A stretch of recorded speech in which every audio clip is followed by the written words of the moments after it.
Hello, welcome back. Our next spin is the pivot. Now the pivot spin is basically going to travel, and you will travel quite a bit in this one if you don't watch out, okay? But it's very useful. I like this spin because it does give you the versatility of how much you travel, a little bit to a lot in a lot of different dances.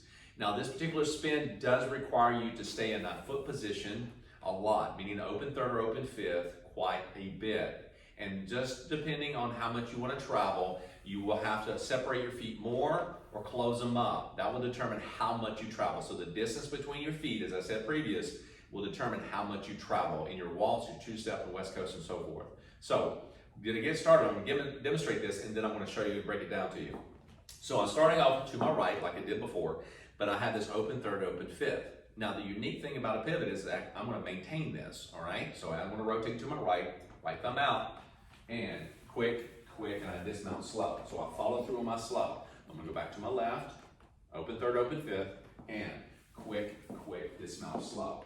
When I dismount, I do the same thing as I do with my other spins. I follow through and a step forward or back sometimes, but forward most of the time when I dismount, all right? Dismounting in an open third, open fifth, just like we started this spin.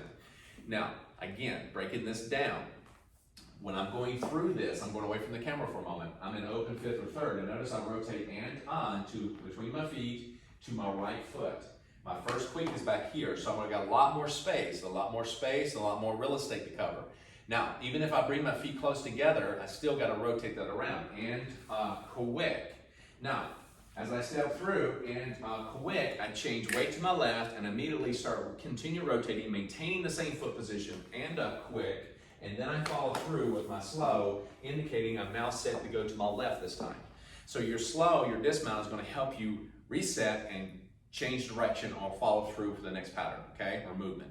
So when I'm stepping into this, once more, I'm in open third or open fifth. Now, depending on how much I want to travel, I will either close my footwork on the next quick, or I'll separate them, and I may do alternate. I may close a little bit on the first one and separate a little bit further on the second one. I may vice versa.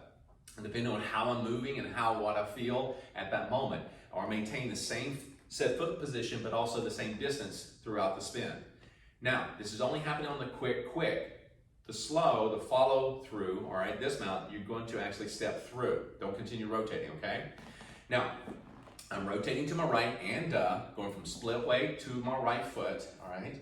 And I'm gonna go and up. Now notice that as I do this, I'm not swinging past my feet. Do not, if you can, do not pass your feet on the pivot.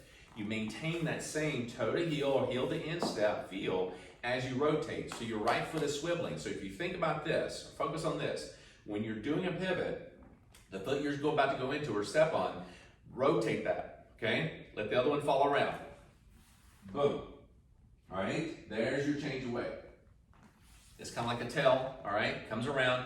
But you're not trying to think about this foot coming around. You spin on the foot that you're on and rotate around. Boom, there you are, okay? You're changing weight. Doesn't matter where it lands, just kind of land behind it. Now, I'm still in the same foot position that I started from. I'm just rotated around facing a different direction. Now that I went from right, now I'm on the left. Before I put that heel down, I'm gonna rotate, okay? So you won't have time to put that heel down. You're gonna actually step into that foot and go quick off into that, and you find yourself rotating again, okay? So, quick, and up. Remember, this is not the first quick, this one is. So you gotta rotate and up, swivel first. So you're swiveling on all these. You're gonna swivel first, and then you count the quick, okay? With the exception of the pencil, which kind of goes over one foot, you still gotta count that quick, the time it takes to go in that rhythm of the song. But this one here is and quick. There's your first quick. Now you're gonna go and quick. There's your second quick. Remember, this is a little different than the others. Now I'm going to step through slow. Now, if I turn or rotate a little further, a little less, that's okay. I'm going to my right one more time. And quick, and slow. And a quick, and a quick, and a slow.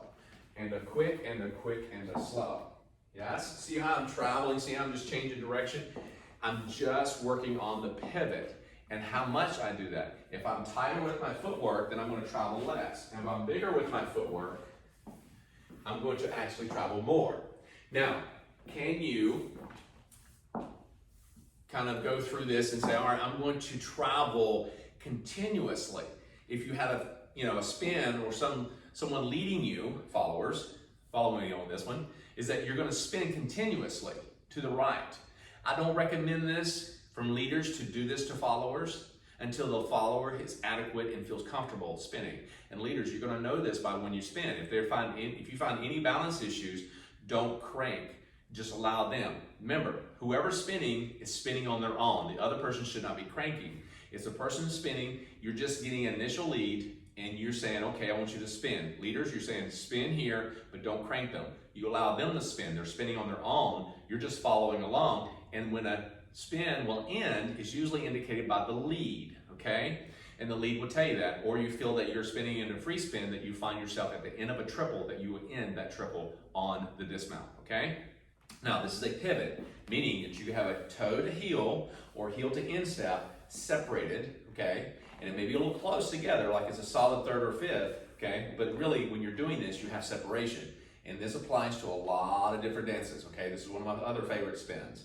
It allows me to stay in this foot position, but that's the difficulty about this one, is that you have to really kind of stay in this same foot position throughout the quick, and then until you reach the end, that dismount moment, then you can pass your feet, all right? So if I'm spinning to my right, remember, we're going and first, and quick, change weight, quick, and then we follow through slow. Now we're gonna go to our left, and a quick, follow through slow, and a quick, and a follow through slow. And again, I can make this small or as big as I need to. I can go in the direction that I feel the lead, but I wanna maintain that same foot position. Heel to instep, third foot position, but extended or open. Fifth position, toe to heel relationship, doesn't matter left or right for either one of these, or extended, okay?